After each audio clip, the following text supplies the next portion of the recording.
Nais kong pasalamatan ang ating Panginoon, mga kapatid, sapagkat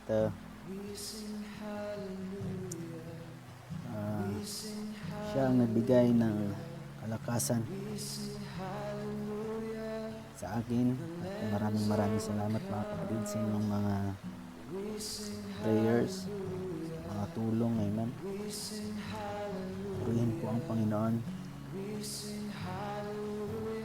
Sa araw na ito, mga kapatid, narito po ang mensahe ng ating Panginoon sa araw na ito.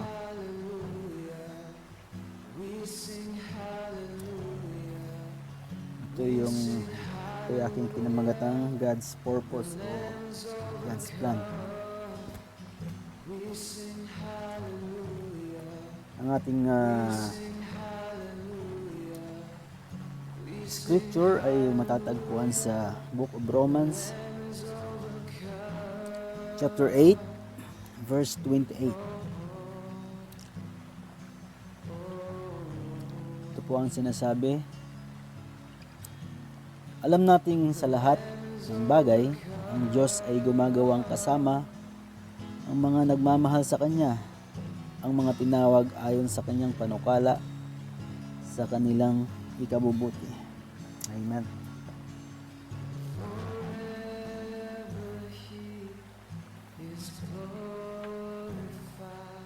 Isa sa mga pinakamahalagang bagay na dapat nating malaman, mga kapatid, tungkol sa ating buhay Kristiyano ay kung paano natin hawakan o i-handle ang mga pagsubok na dumarating sa ating buhay na hindi natin inaasahang darating. Subagat bago po tayo magpatuloy, mga kapatid, at tayo po muna manalangin sandali. Yes, Lord, naman naming makapangyarihan sa lahat, maraming salamat po, Diyos, sa sandaling ito, Panginoon. Dalangin ko, O Diyos, na patubayan mo po ang inyong mga salita. At dalangin ko, Panginoon, na i-bless mo nga po ang iyong abang lingkod, Panginoon. At ikaw nga, O Diyos, ang siyang manguna sa akin. Bigyan mo nga po ko, Panginoon, ng knowledge and wisdom, Lord God, upang maihayag ko ang iyong mga salita sa araw na ito. Ikaw po manguna, Panginoon, sa kalagitnaan namin, O Diyos. Naway ang mga salita mo ay maihayag. Naway ang kalooban mo, Panginoon. Naway ikaw, Panginoon, ang siyang maitaas sa araw na ito. Gamitin mo lang, Panginoon, ang inyong lingkod upang maging blessing sa aking mga kapatid, Lord God. At sa mga makakarinig, Panginoon,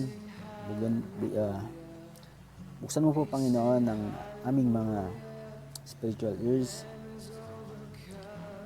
spiritual eyes, Lord God, upang makita namin, marinig namin ang iyong mensahe na naisip natin sa bawat isa sa amin, Lord God.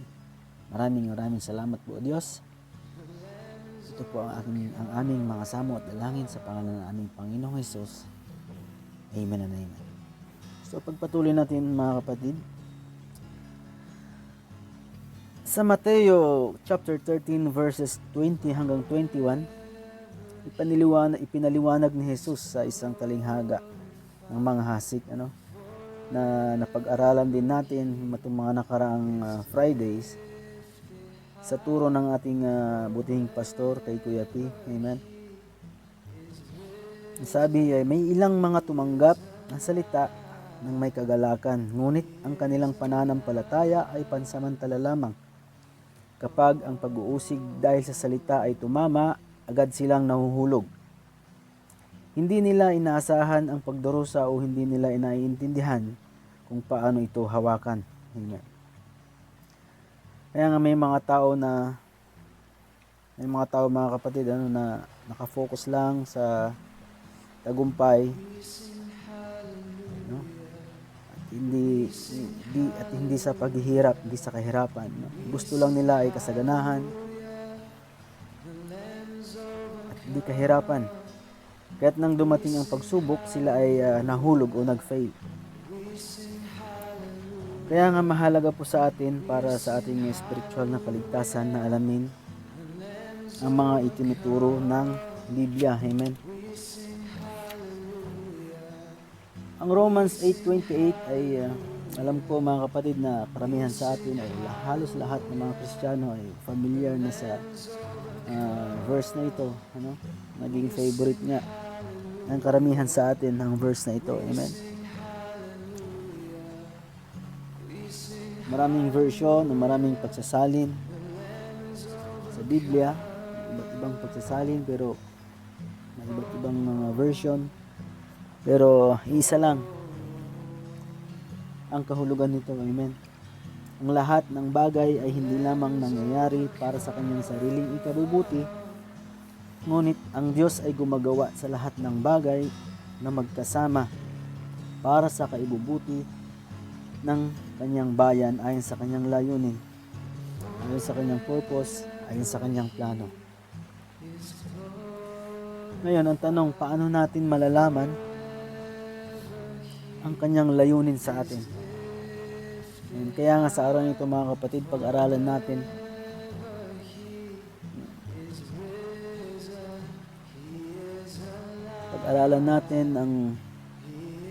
ang kanyang layunin.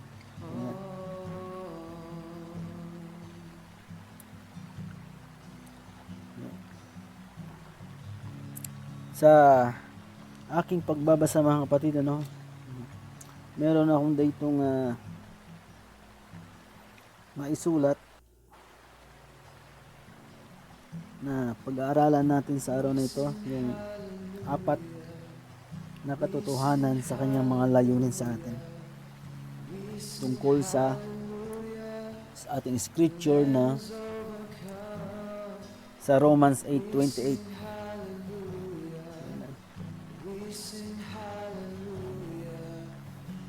Number 1,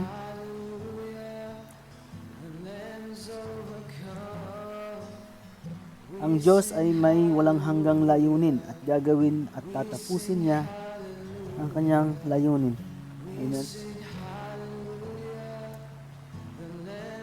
Ang Diyos ay mayroong walang hanggang layunin sa atin.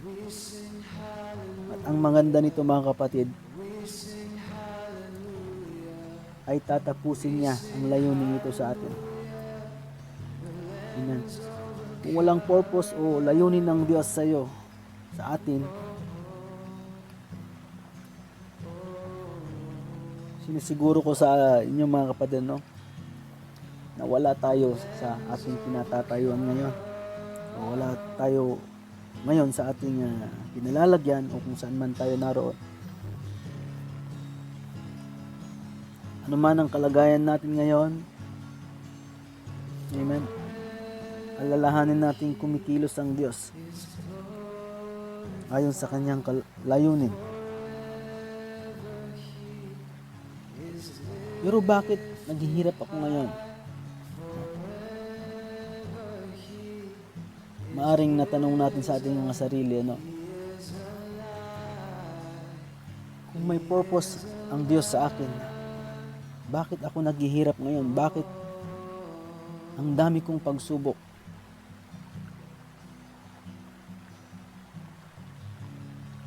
Kapatid, anumang pinagdadaanan natin ngayon, sa mga sandaling ito, alalahanin natin, di tayo pinababayaan ng Diyos.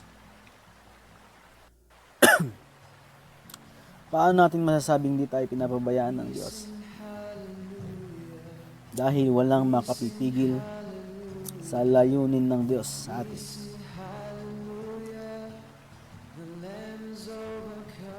Ang sabi ng kanyang salita, ayon sa Job chapter 42 verse 2, alam kong magagawa mo ang lahat ng bagay, anumang balakin mo'y walang makahadlang.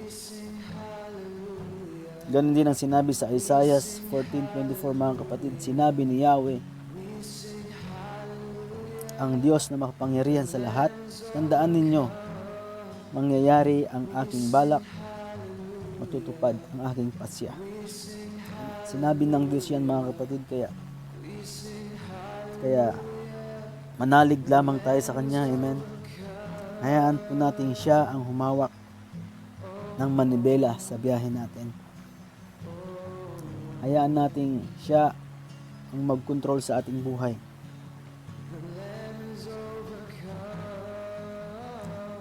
pangalawa, ang layunin ng Diyos ay kasama ang pagtawag sa kaligtasan ng isang tao para sa kanyang sarili.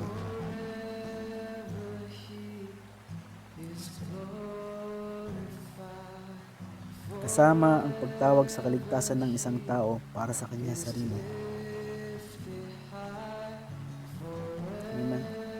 Sa Book of Timothy, chapter 1, verse 9, sinabi ni Apostol Pablo, tayo niligtas at tinawag ng Diyos upang tayo maging kanyang bayan. Ito'y ginawa niya sa pamamagitan ni Kristo Jesus, hindi dahil sa ating mga gawa, kundi ayon sa kanyang layunin at kagandahang loob na inilaan sa atin bago pa magsimula ang panahon. Amen. Layunin ng Diyos na tayo maligtas. Amen. At hindi iyon mangyayari dahil sa ating mga gawa, hindi dahil sa kanyang plano sa atin bago pa man magsimula ang lahat.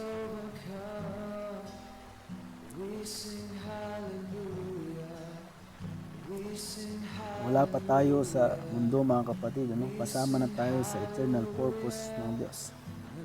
Amen. Pero hindi ibig sabihin ng Romans 8:28 na lahat ay kasama sa plano ng Diyos. Amen.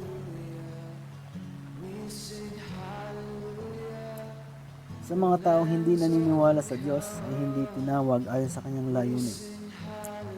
Magkakaroon ng kaparusahan kung di sila nagsisi at tumanggap sa Panginoon. Amen. Alalahanin natin, mga kapatid, na hindi lahat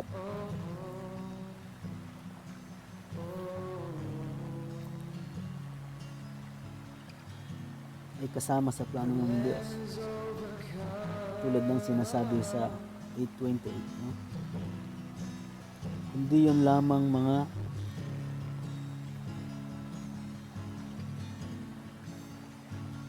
nagsisi at tumanggap sa Panginoon. Sabi nga ng Hebrew 9:27-28, itinakda sa mga tao na minsan lamang mamatay at pagkatapos ay ang paghukom. Sa mga taong hindi naniniwala sa Diyos ay hindi tinawag ayon sa kanyang layunin. Magkakaroon ng kaparusahan, hindi sila magsisi at tumanggap sa Panginoon. Amen. Sa verse 28, gayon din naman si Kristo'y namatay. Si Kristo'y minsang inihandog bilang hain upang pawiin ang kasalanan ng tao. Siya'y muling darating, hindi upang ihandog na muli dahil sa kasalanan, kundi upang iligtas ang mga naghihintay sa Kanya.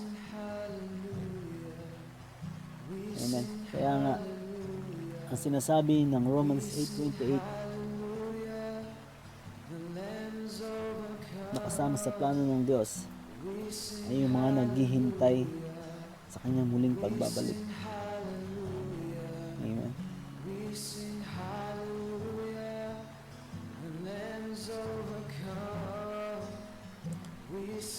Ngayon, paano natin malalaman nakasama tayo sa plano ng Diyos at tayo tinawag ng Diyos?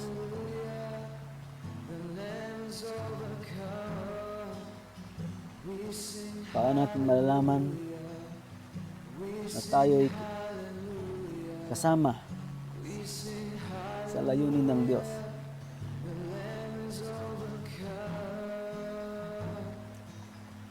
Kung naniniwala tayong si Jesus ay namatay para sa ating mga kasalanan at ang lahat ay maliligtas kung tayo nananalig kay Kristo. Sabi nga ng Romans 10:9, Amen?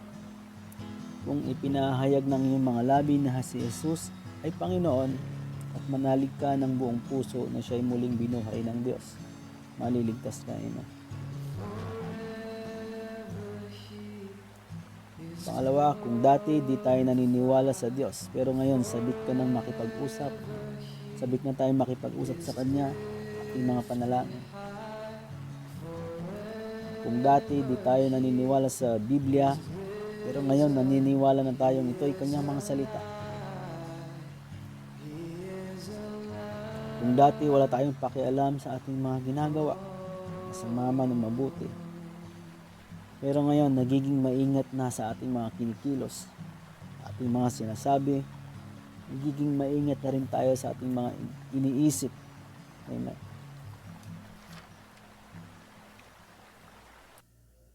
Kung nararanasan natin ang mga bagay na yan, mga kapatid, isipin natin na kasama tayo. Kasama pala tayo. Kasama pala ako. Kasama pala tayong lahat na nakakaranas ng mga ganitong bagay sa tinawag ng Diyos, sa kanyang eternal purpose. Amen.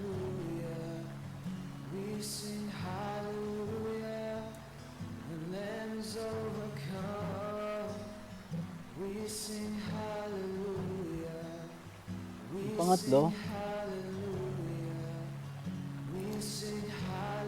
ang layunin ng Diyos para sa ating mga tinawag niya sa kaligtasan ay ang kanilang walang hanggang kabutihan.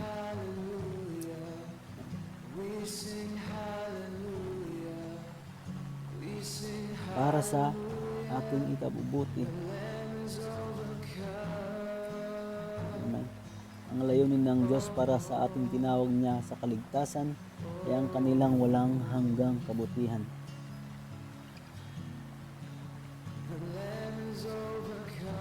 Ang lahat ng bagay, kabilang sa mga magandang bagay na binigyan ng Diyos, at kasama dito ang mga pagdurusa, mga pagsubok sa panahong ito. Sabi ng kanyang salita sa Romans 8:35, ayon kay Apostol Pablo, sino ang makapaghihiwalay sa atin sa pagmamahal ni Kristo? Ang paghihirap ba? Ang kapighatian? Ang pag-uusig? Ang gutom? Ang kahubaran? Ang panganib? O ang tabak?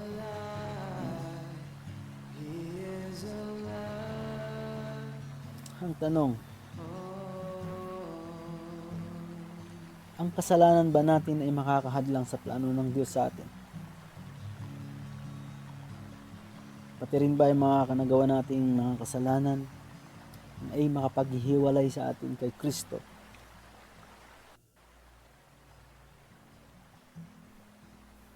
Amen?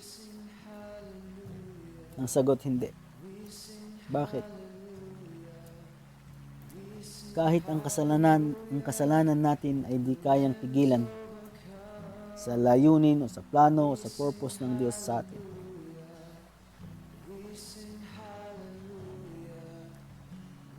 Paano? Kung matuto tayong mag-repent sa Diyos, no? Tulad nga ng nabanggit ko po kanina na muling darating si Kristo upang iligtas ang mga naghihintay sa Kanya. Amen. Kaya't wag nating isipin na kahit pala magkasala tayo, kahit pala gumawa tayo ng hindi ka nais-nais, ay kasama pa rin tayo sa kanyang purpose. Kasama pa rin tayo sa kanyang layunin. Hindi. No, amen mga kapatid. No? Hindi yun excuse. No? Hindi natin pwedeng sabihin na kahit na hindi na natin sundin ang kanyang kalooban, kasama pa rin tayo sa kanyang layunin.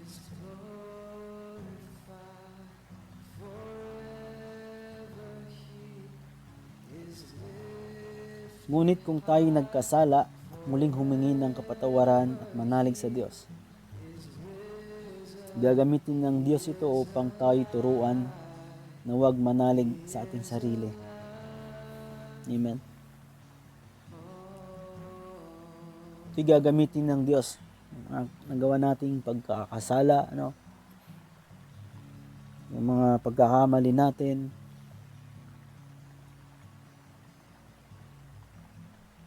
kung tayo ay nagkakasala, at muling nagrepent, nagsisi tayo at bumalik, nanampalataya sa Diyos, Gagamitin ng Diyos ito upang tayo'y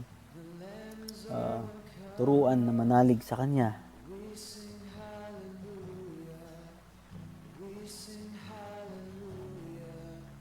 Ang mga masasamang bagay na nangyayari sa atin, kasama ang mga pagsubok, ay hindi mabuti. Amen? Kung titignan natin mabuti ba yung mga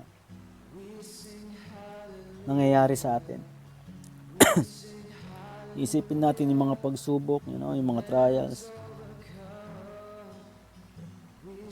ay mabuti ba para sa atin? May natutuwa bang nakakaranas ng pagsubok? Wala, amen.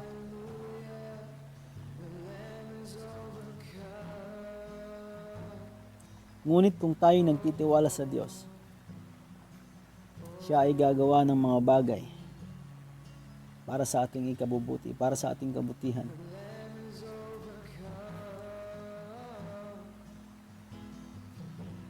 Ginagamit niya ito upang ipakita ang kanyang biyaya, ang kanyang pag-ibig na hindi natin nalalaman. Pinalalalim niya ang ating pananampalataya.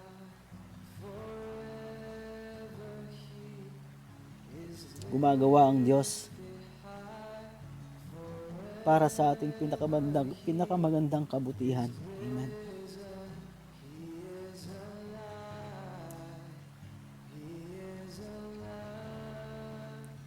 Pinapakita sa atin na hindi natin nalalaman kung gaano lalaki ang kanyang pag-ibig sa atin na walang makakapantay.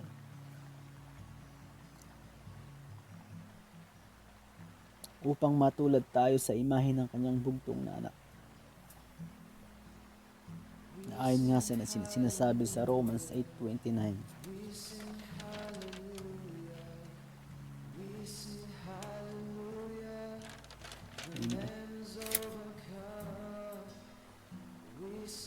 Nakakaranas ba tayo ng mga pagsubok sa mga sandaling ito?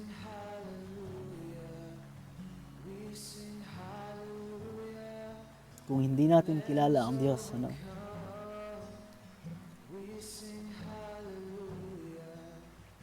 matutuwa ba tayo?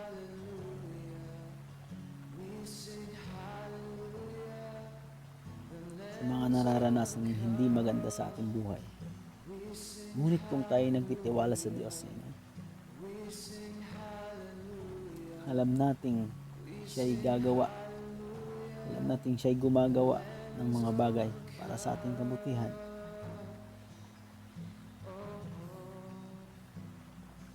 Amen. Malapit na po tayo mga kapatid.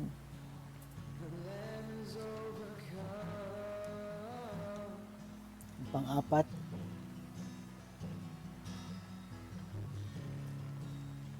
alam nating ang Diyos ay gumagawa na nagdudulot ng kasiyahan sa gitna ng mga pagsubok. Amen. Nakararanas man tayo ng mga pagsubok, kung tayo'y nagtitiwala sa Diyos, ay magdudulot ito ng walang hanggang kasiyahan.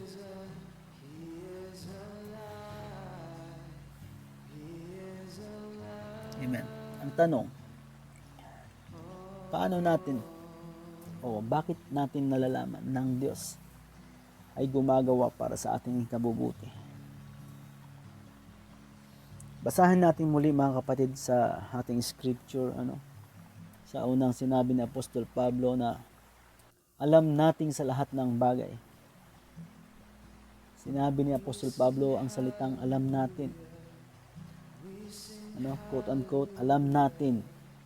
Ang salitang alam. Bakit? Bakit nasabi ni Apostol Pablo na alam natin? Dahil meron itong katiyakan. Walang pagdududa, ngunit tiyak ang hangarin o layunin ng Diyos ay matutupad at walang sinumang makakapigil o makakahadlang sa plano niyang iyon. Ano ba yung plano ng Panginoon sa atin?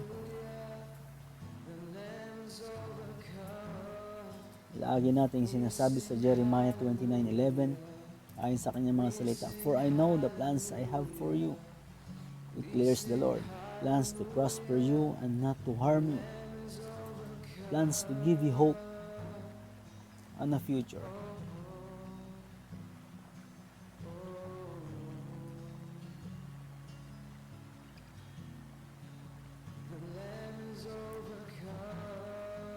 Ayon sa Philippians 1:6, tinitiyak ko sa inyong ang mabuting gawa na pinasimulan sa inyo ng Diyos ay kanyang lulubusin hanggang sa araw ng pagbabalik ni Kristo Jesus.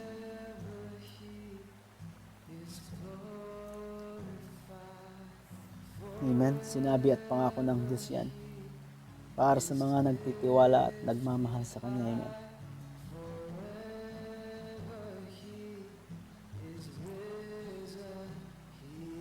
Ang sabi ng Diyos, "For I know the plans I have for you. Plans to prosper you and not to harm you." Pero bakit?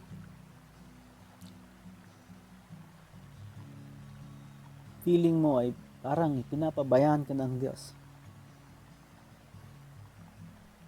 Pero bakit nakakaranas tayo ng mga pagsubok?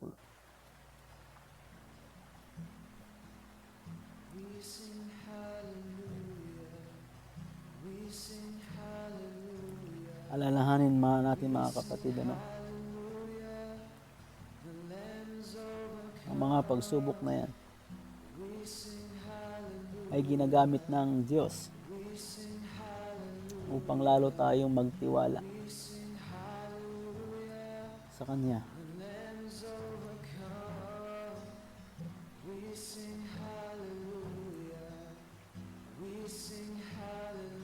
Hindi mapipigilan ng pagsubok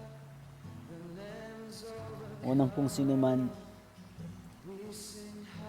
ang mga magagandang layunin ng Diyos sa atin kung tayo'y nagtitiwala ng buong buo. Amen. Magtiwala tayo ng buong buo sa Kanya sa panahon man ng ating mga pagsubok. Kung sa tingin natin na ipinapabayaan tayo ng Diyos, naglilingkod naman ako sa Kanya. Pero bakit? Nakakaranas ako ng mga pagsubok.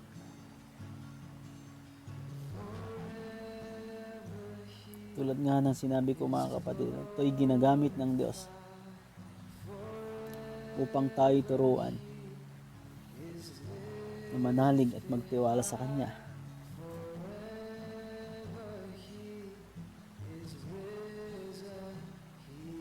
Tayo tinuturuan upang maging imahe o katulad tayo sa Kanyang anak, kay Jesus Christ. Kaya nga matuto tayong magtiis, magtiwala, at sumunod sa Diyos. Amen. Maraming salamat sa inyo mga kapatid sa inyong pakikinig. Salamat sa mga prayers nyo, kay Pastor, kay Tita Flor, kay Kuya Yuli, sa lahat ng mga kapatiran sa The Lord's Harvest. Pagpalain po tayong lahat. Tayo pong lahat ay manalangin. Maraming salamat po, Diyos,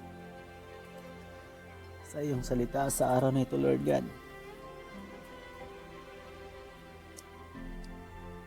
Dalangin ko, Panginoon, na maintindihan namin ang iyong mensahe.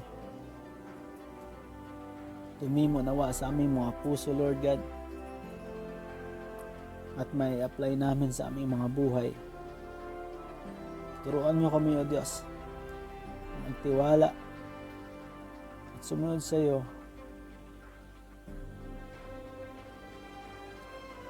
Turuan mo kayo, Panginoon,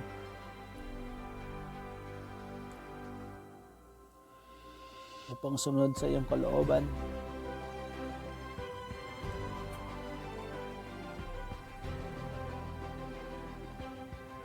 hanggang sa iyong muling pagbabalik. Maraming salamat, Ama. Ito po ang aming samot dalangin sa pangalan ng aming Panginoong Hesus. Amen. Maraming salamat po mga kapatid. Sa pagpagalang araw po muli sa ating lahat.